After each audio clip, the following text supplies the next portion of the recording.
Hi guys, welcome. This is your Sameer Kohli sir with the introduction of the lecture called Determinants. We will be discussing about determinants. Determinant क्या है अभी समझाता हूं. इससे just पहले वाला chapter matrices करना जरूरी होता है. डिटर्मिनेंट से पहले तो मैंने एक मैट्रिक्स बनाई, स्क्वायर मैट्रिक्स 2 - 1 3 2. आराम से, आराम से. और जब उस मैट्रिक्स को मैंने ऐसे लिख दिया, ऐसे मैंने बोल दिया ये एक डिटर्मिनेंट है. तो बच्चा बोलेगा ये क्या बात हुई. मैंने कहा अभी समझाता हूं, पहले देखो चेंजेस क्या है. समझा मैं एक सेकंड में सकता हूं आपको कि ये क्या है, बट नहीं. मैंने कहीं पे एक मैट्रिक्स बनाया बी, इस पे लिखा कर्ज. कर्ज के स्पेलिंग गलत हो सकते हैं. बीमारी, लड़ाई, एक्सीडेंट. और कहीं पे लिखा पैसा.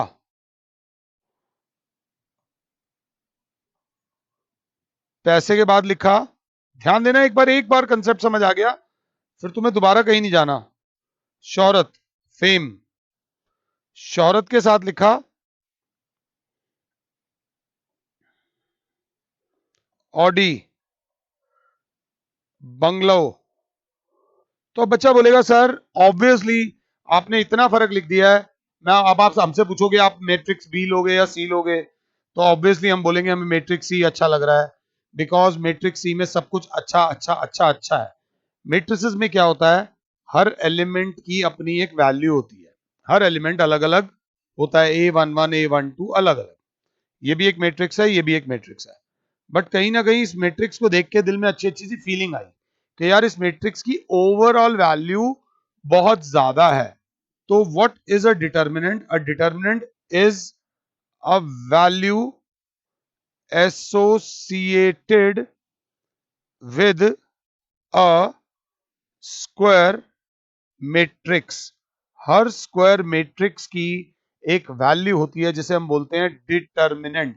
जब हम जीवन में किसी इंसान से मिलते हैं तो वो हमारे को डेली मिलता है, बात करते हैं, 10 चीजें करते हैं, बट कहीं ना कहीं उसकी एक डिटर्मिनेंट वैल्यू हमारे दिमाग में चल रही होती है. अगर वो इंसान हमें बहुत अच्छा हाई लेवल का लगता है तो उसकी डिटर्मिनेंट वैल्यू हाई लगती है. वो इंसान हमें लगता है बेकार है, इसके साथ टेंशन ही रहनी है, लड़ाइयां झगड़े रहने हैं, उसकी डिटर्मिनेंट वैल्यू कम होती है, हम उससे दूर हो जाते हैं. आमतौर पे हम बराबर की डिटर्मिनेंट वैल्यू वाले बंदे के साथ उठना बैठना, या ऐसे हम ये और वो ये. वैसे ही अगर आपसे कोई पूछे व्हाट इज अ डिटर्मिनेंट, तो बच्चा बोलेगा determinant is a value associated with a square matrix. और इसका मतलब मॉड मॉड्यूलस नहीं होता. It is not a mod, मतलब एब्सोल्यूट वैल्यू नहीं. जैसे कि एक मैट्रिक्स है जिसके ब्रैकेट्स ऐसे होते हैं, इसके सीधे होते हैं, और इसकी जो वैल्यू होती है मल्टीप्लीकेशन में अपर लेफ्ट से लोअर राइट, मतलब 2 × 2 माइनस ये 3 × -1. ये पैटर्न आपने पीछे भी देखा था. तो 4 -3 ये आ जाएगी 4 + 3 = 7. जरूरी नहीं है कि हर डिटर्मिनेंट की वैल्यू पॉजिटिव आए. डिटर्मिनेंट्स की वैल्यू जीरो भी आ सकती है, डिटर्मिनेंट की वैल्यू माइनस में भी आ सकती है. इसकी वैल्यू निकाल नहीं सकते हम, ये अजीब सी बात थी. सपोज कहीं पे लिखा हुआ है एक मैट्रिक्स P ऐसे -1, तो इसकी डिटर्मिनेंट वैल्यू क्या होगी, दैट इज ऐसे करके, और इसकी वैल्यू 1 होगी, वो सॉरी -1 होगी. ये एब्सोल्यूट वैल्यू नहीं है. कहीं पर एक मैट्रिक्स लिखी हुई है -3 2 1 6 0 2, तो इसकी डिटर्मिनेंट वैल्यू क्या होगी, इसकी डिटर्मिनेंट वैल्यू के आगे आप लिख दोगे does not exist. Does not exist क्यों लिखोगे, because determinant is a value associated with a square matrix. थोड़ा सा प्रोफेशनली चलते हैं, एक 1 × 1 डिटर्मिनेंट लेते हैं, उसका ये एलिमेंट A11 होगा और यही उसकी डिटर्मिनेंट वैल्यू होगी.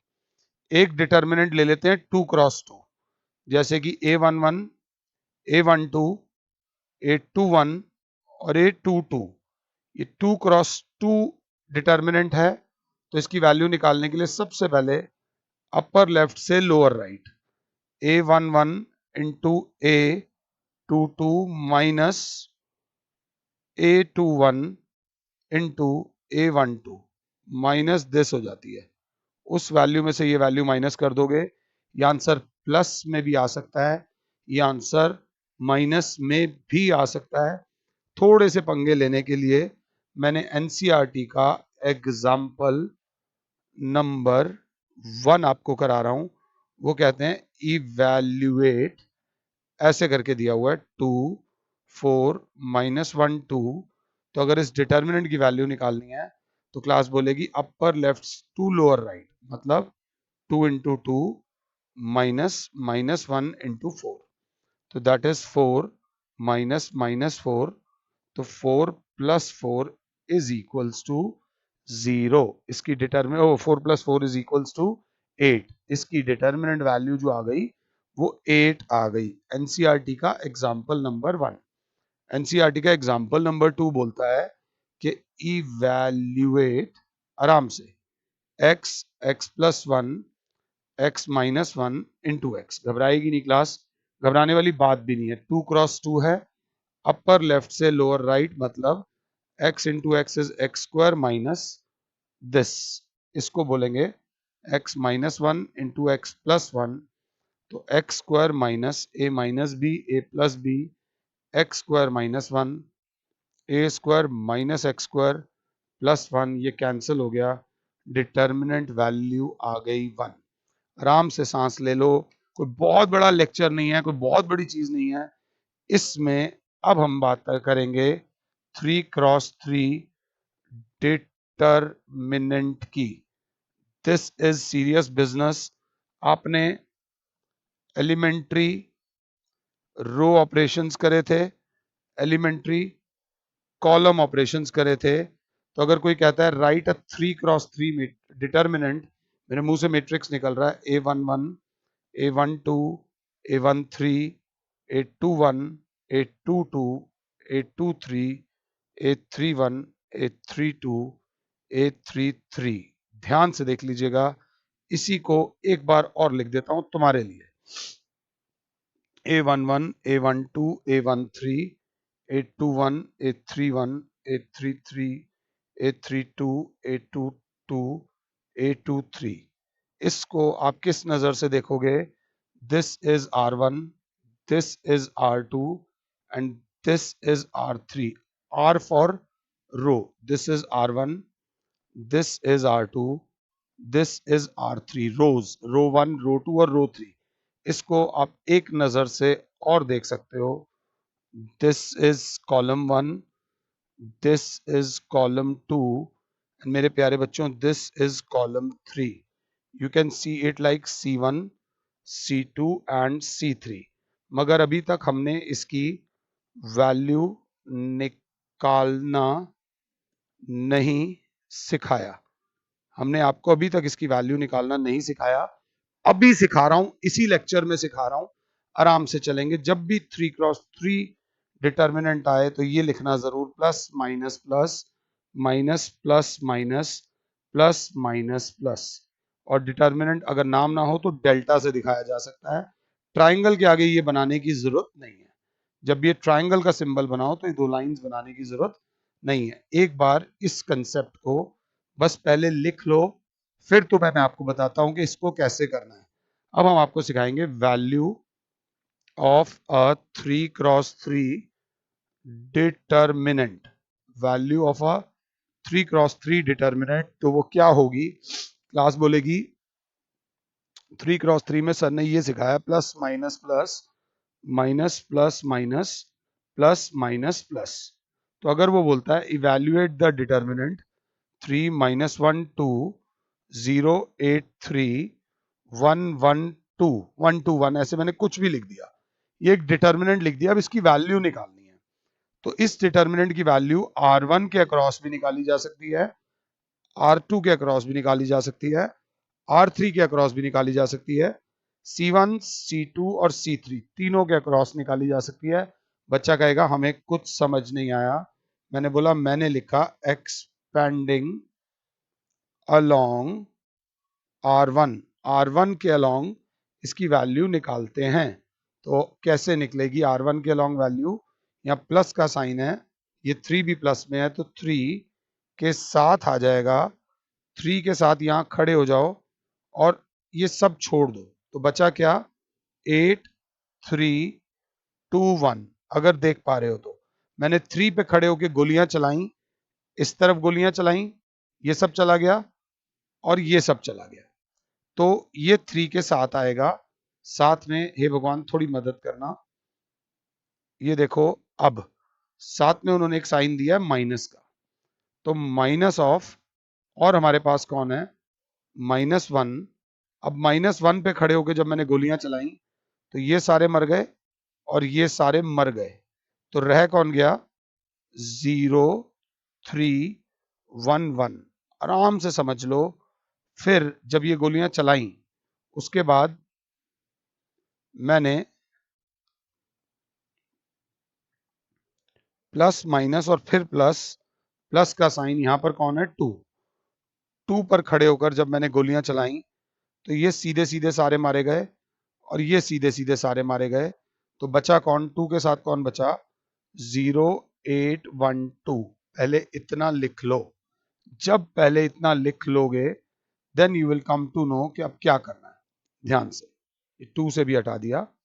अब इसको हमें खोलना आता है 3 into upper left. Upper left क्या हो जाएगा भाई, 8 इंटू 1 माइनस 2 इंटू 3, और ये minus into minus plus 1, upper left 0 into 1 minus 1 into 3 plus 2 into, फिर अपर लेफ्ट, अगर साथ हो तो ध्यान से देखो तो -1 के साथ बिल्कुल ठीक आ रहा है, 0 इंटू 2 माइनस 1 इंटू 8, तो क्लास बोलेगी 3 into 8 minus 6 plus 1 into minus 3 plus 2 into minus 8, तो 3 into 2 minus 3 minus 16, 6 minus 3 minus 16, तो -3 -10 इज इक्वल्स टू -13। इस डिटर्मिनेंट की वैल्यू आ गई -13। अगर कहीं पे भी दिक्कत आ रही हो तो एक बार रिवाइंड करके दोबारा से देख लीजिएगा। मैंने करा है एक्सपैंड अलोंग R1। बच्चा कहेगा क्या सिर्फ R1 के अलोंग ही एक्सपैंड कर सकते हैं, मैं कहूंगा नहीं, R2 R3 के अलोंग भी एक्सपैंड कर सकते हैं, C1 C2 और C3 के अलोंग भी एक्सपैंड कर सकते हैं। पहले इतना कॉपी कर लो, इस डिटर्मिनेंट की वैल्यू आई है -13, हमने साइड में रख दी, कहीं पे साइड में ही वैल्यू रख दी। बच्चे ने कहा करके दिखाओ, मैंने कहा अब भी करके दिखाता हूं। Right now expanding along R1 कराया था, अब मैं आपको कराता हूं expanding along C1। Expanding along C1, C1 is column 1 बचे, कॉलम 1 का ये प्लस माइनस प्लस दिया हुआ है। अब देखो ये प्लस प्लस मतलब एज इट इज 3 पे खड़े होकर जब गोलियां चलाओगे तो ये सब मर गया और ये सब मर गया, तो 3 के साथ क्या आएगा, 8 3 2 1, फिर माइनस का साइन, माइनस साथ में है 0, 0 के साथ किसी को भी मल्टीप्लाई करोगे तो आंसर 0 ही आएगा, तो 0 के साथ 0 पे खड़े होकर गोलियां चलाने की जरूरत नहीं है। यहां पर 3 था, अब कहां खड़े होंगे, प्लस माइनस 0 प्लस, फिर लास्ट वाला प्लस 1 पर खड़े होकर अगर गोलियां चलाएंगे तो 1 पे खड़े हुए ये सारे खत्म और ये सारे खत्म, जय हो पबजी महाराज की।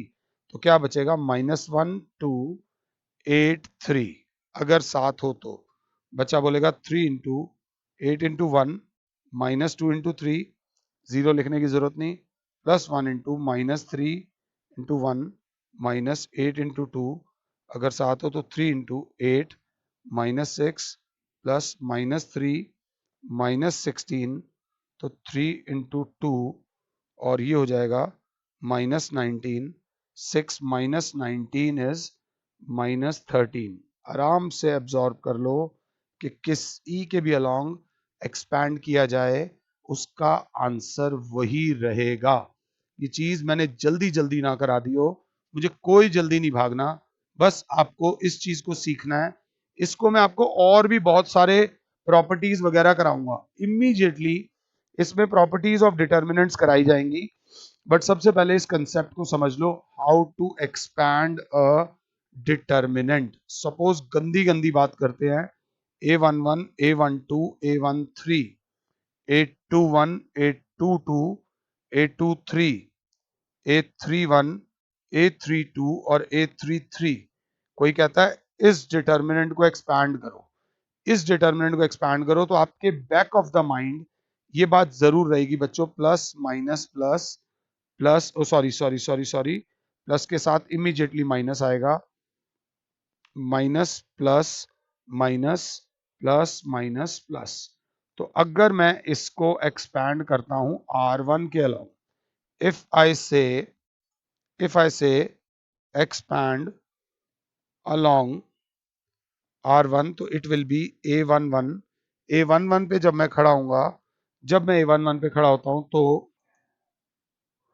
तो एक्सपैंड अलोंग अगर R1 आता है, तो सबसे पहले यहां प्लस का साइन है, A11 के साथ आएगा बच्चे।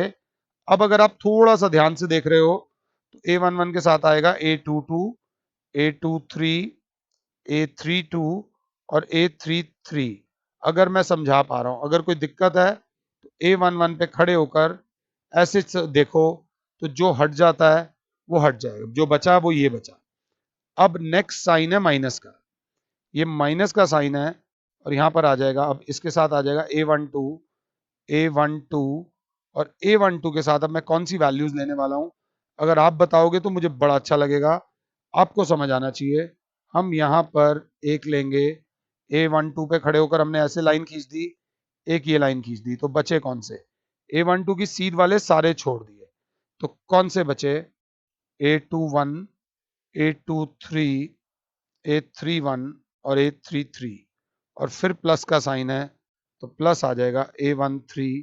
अब A13 पे खड़े होकर हम अगर गोली चलाते हैं तो कौन कौन जाएगा, अगर ध्यान से देखते हो, तो A13 पे अगर गोली चलाते हैं तो ये सीधे चले जाएंगे, ये सीधे चले जाएंगे, बचेगा क्या, देखो तो, A21, A22, A31 और A32।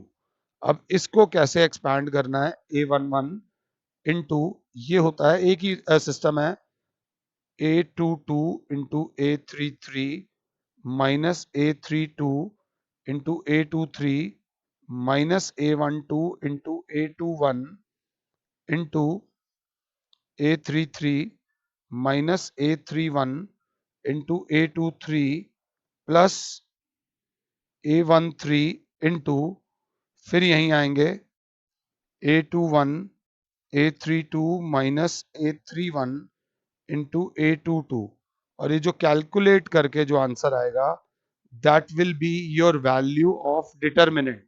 तो एक अच्छा बच्चा जो बैठा होगा वो कहेगा सर आपने एक्सपैंड करा है सिर्फ R1 के अलोंग, आपने एक्सपैंड करा है R1 के अलोंग। एक अच्छा बोला बच्चा बोलेगा सर ये R1 के अलोंग भी एक्सपैंड हो सकता है, ये R2 के अलोंग भी एक्सपैंड हो सकता है, ये R3 के अलोंग भी एक्सपैंड हो सकता है, ये C1 के अलोंग भी एक्सपैंड हो सकता है, ये C2 के अलोंग भी एक्सपैंड हो सकता है, और यही वाला डिटर्मिनेंट C3 के अलोंग भी एक्सपैंड हो सकता है। Same determinant can be expanded in 6 different ways. 80% of the time हम R1 के अलोंग एक्सपैंड करते हैं, 18% ऑफ द टाइम हम इसको C1 के अलोंग एक्सपैंड करते हैं, 1-2% ऑफ द टाइम हम इसे किसी और के अलोंग एक्सपैंड कर लेते हैं। मैंने R1 के अलोंग एक्सपैंड किया है, अगर उधर कोई बच्चा एक्चुअली में बैठा है जो बहुत मानता है मेरे को, तो उससे मेरी रिक्वेस्ट है ऐसा गंदा गंदा एक्सप्रेशन एक बार R2, R3, C1, C2 और C3 का निकाल देना, या तो मुझे व्हाट्सएप करके मुझसे चेक करा लेना, ऐसे मैं करूंगा नहीं चेक, या फिर अपने स्कूल टीचर से चेक करा लेना। ये थी value of a determinant, value of a determinant. तो अब एक और क्वेश्चन आता है एनसीईआरटी का ही, एनसीईआरटी का एग्जाम्पल 3 बोलता है इवैल्यूएट द डिटर्मिनेंट 124 -130 410, 2 जीरो हैं, एक बच्चा, अब जैसे ही इसने इवैल्यूएट बोला है तो हमारी नजर ऐसे आ जाएगी, plus minus plus minus plus minus plus minus plus, और हम इसे एक्सपैंड करेंगे R1 के अलोंग। तो R1 के अलोंग जब एक्सपैंड करेंगे तो 1 1 के साथ अब मैं हाइलाइटर नहीं लगाऊंगा, 1 के साथ आ जाएगा 3 0 1 0, फिर माइनस टू के साथ आ जाएगा, 2 के साथ आ जाएगा -1 0 4 0, फिर प्लस 4 के साथ आ जाएगा -1 3 और 4 1। अगर साथ हो तो 1 into 3 into 0, -1 into 0, -2 into -1 into 0, -4 into 0, plus 4 into -1 into 1, minus -1 into 1 into 4 into 3। अगर क्लास देखे तो 1 इंटू ये सब 0 आ रहा है, -2 इंटू ये सब 0 आ रहा है, और प्लस 4 इंटू -1 -12, तो 4 इंटू -13।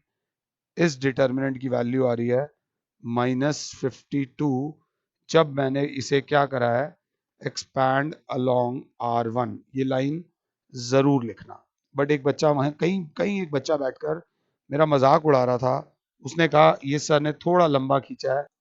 तो वहीं पे कहीं एक स्मार्ट बच्चा बैठा हुआ था, उसने कहा ये डिटर्मिनेंट जो सर ने इतना टाइम वेस्ट करा है, 1 2 4 -1 3 0 4 1 0, अगर सर थोड़ा डेयर करते तो इसके अलोंग एक्सपैंड करते और यहां पे लिखते जान लगाकर एक्सपैंड अलोंग C3।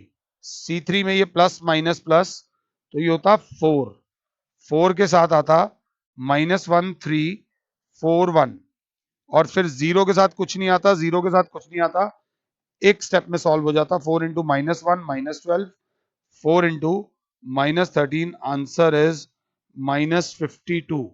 -52 ही इस डिटर्मिनेंट की वैल्यू है। तो कहीं ना कहीं एक पॉइंट नोट कर लो, कहीं के भी किसी के भी लॉन्ग एक्सपैंड करो, कोई फर्क नहीं पड़ रहा, आंसर सेम आएगा। बट वहां पर जीत उसकी है जिस जो टाइम बचा के आएगा। C1 C2 और ये क्या C3।